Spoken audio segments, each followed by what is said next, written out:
ABC News with Glenn Lauder. It's emerged that a doctor who administered an overdose of the Pfizer coronavirus vaccine to two elderly residents did not have the proper training. An 88-year-old man and 94-year-old woman at a Brisbane nursing home were given additional doses. They're now being monitored in hospital. The company managing the vaccine rollout in Queensland, Healthcare Australia, says all of its staff had undertaken training for the COVID-19 immunisations. But Aged Care Services Minister Richard Colbeck says it's now corrected the record, saying the doctor involved had not. HCA has advised that all other HCA immunisers have completed the training. HCA has also advised that this doctor has not been involved in the vaccination rollout in any other facilities. Queensland is closing its border to New Zealand again from 6 o'clock local time. All so-called green flights into Queensland from New Zealand will stop immediately, and all trans-Tasman travellers will need to complete quarantine on arrival. Chief Health Officer Dr Jeanette Young says a cautious approach is needed after a recent increase in COVID community transmission in New Zealand.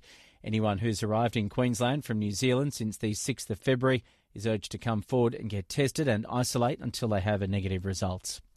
The United States has now vaccinated 65 million people against COVID-19 as supply issues continue to impact rollouts across the world. Catherine McGann reports. The US passed 500,000 deaths from coronavirus earlier this week, but vaccinations have now halved the daily rate of deaths, down from 4,000 a day just a few months ago. The US FDA says it plans to approve Pfizer's request to store their vaccine at standard freezer temperatures instead of in ultra-cold conditions, which could free up supply and delivery. Global supply problems continue, however. AstraZeneca has told the EU it can only deliver less than half its promised shipments for the second quarter of this year. Australia's highest court has released its reasons for ruling against Clive Palmer's legal challenge to WA's hard border. Rhiannon Shine reports. The High Court found Western Australia's hard border with the rest of Australia, introduced in March last year as a response to the global pandemic, was justified to prevent a potentially catastrophic event. The judgment states there could be no doubt that a law restricting the movement of people into a state was a suitable way of preventing COVID-19 from entering a community. The Premier Mark McGowan has welcomed the ruling. That is a further vindication that we did the right thing at the height of the pandemic. The court ruled Mr Palmer would need to pay legal costs in the case. A Cairns man has been sentenced to 6 years jail over the death of a little boy who was left on a childcare centre bus for several hours on a hot summer's day in far north Queensland. 3-year-old Malik Namok Malamu died in February last year. 45-year-old Michael Glenn Lewis, who was the daycare centre director, had collected the boy from his home but failed to take him off the bus. He pleaded guilty to manslaughter and will be eligible for parole in 18 months. In handing down the sentence, Justice James Henry says the boy's death had created unfathomable grief for the family. Labor is demanding the federal government create a national anti-racism strategy after a man with a swastika painted on his forehead allegedly attacked an Indigenous woman in Perth. WA police say the man racially abused the victim while she was with her teenage daughter in the city's southeast on Saturday, before attempting to burn her with a can of deodorant and a lighter. Opposition MP Andrew Giles has told Parliament right-wing extremism is a growing threat to Australia. This rise of right-wing extremism, this rise of racism, these things are not happening in a vacuum. Not enough is being done to tackle racism and stamp out right-wing extremism. The Australian Transport Safety Bureau says a helicopter crash late last year, which killed 2 people near Goulburn in southern New South Wales, was caused by the main rotor striking the fuselage. Michael Inman reports. An aerial search for the Robinson R44 was launched after it failed to return from a training flight on the afternoon of December 2, 2020. A preliminary report has found the main rotor struck the helicopter's fuselage in flight, leading to a loss of control, causing the chopper to crash to the ground. Nearby weather stations showed deteriorating weather at the time of the accident. The ATSB says the ongoing investigation will now analyse factors such as the weather, turbulence, pilot input, engine issues and aircraft controllability. You're listening to ABC News. The company which runs Geelong's oil refinery says it probably would have shut down without support from the federal government. Viva Energies announced the refinery lost $95 million last financial year, and its margins were more than halved, though they've since rebounded slightly.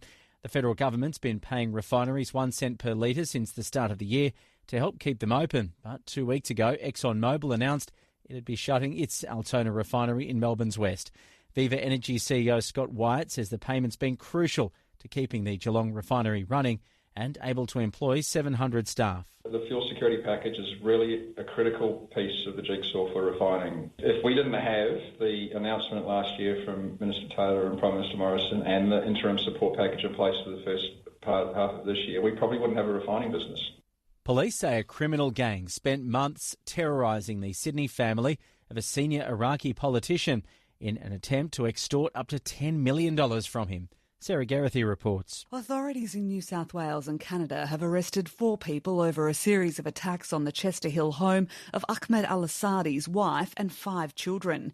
Detective Chief Superintendent Darren Bennett says the mastermind of the scheme was a Canadian man who directed people in Sydney to target the Fatah Alliance spokesman's family. Those people have been subject to a home invasion, a number of incidents of damage to their home address and online extortion. Today, in a coordinated operation, authorities searched homes in northwestern Sydney and Canada and arrested 3 men and a woman. They're expected to face charges including demand money with menace. French investigators are reportedly accusing tech giant Google of failing to comply with orders on how to conduct negotiations with news publishers. Some French news publishers are claiming Google failed to hold good faith talks on finding an agreement on using their content. Google signed a deal with some organisations early this year, similar to agreements reached with Australian publishers. But reports say Google has committed serious breaches of the law in talks with other news providers.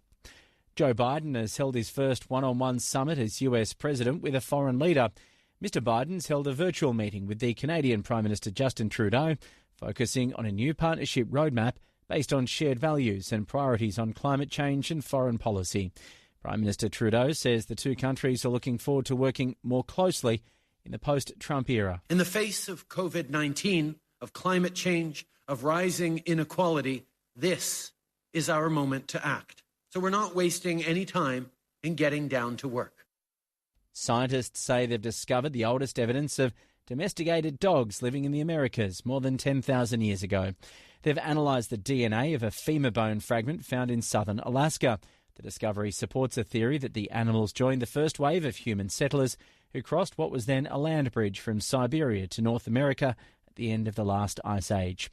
Updating sports news, it's understood that the International Olympic Committee will rubber stamp Brisbane as the preferred city to host the 2032 Olympic Games at a meeting later tonight.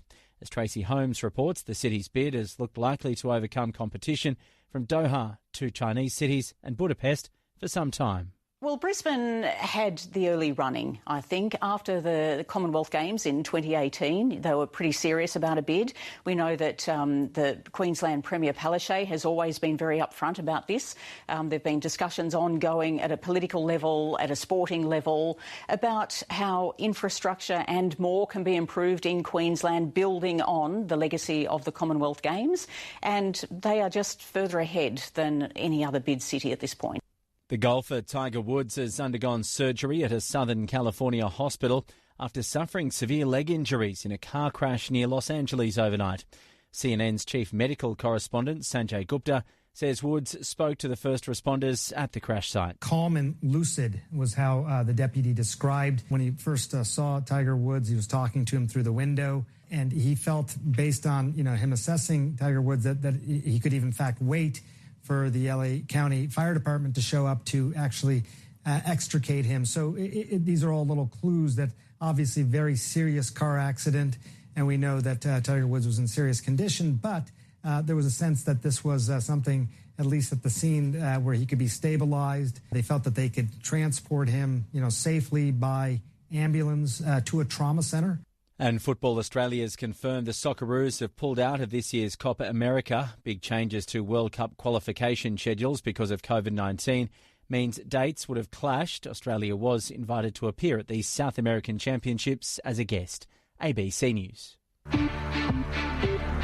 You're listening to ABC News Radio.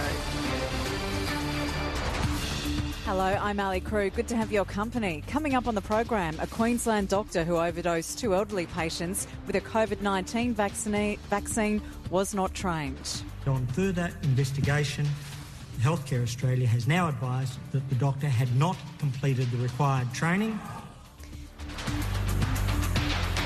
And it was a summit the whole world watched. US President Donald Trump and North Korean leader Kim Jong-un are locked in talks at their summit in Singapore. But explosive new details of the Trump-Kim Singapore meeting have emerged, including the offer of a lift on Air Force One.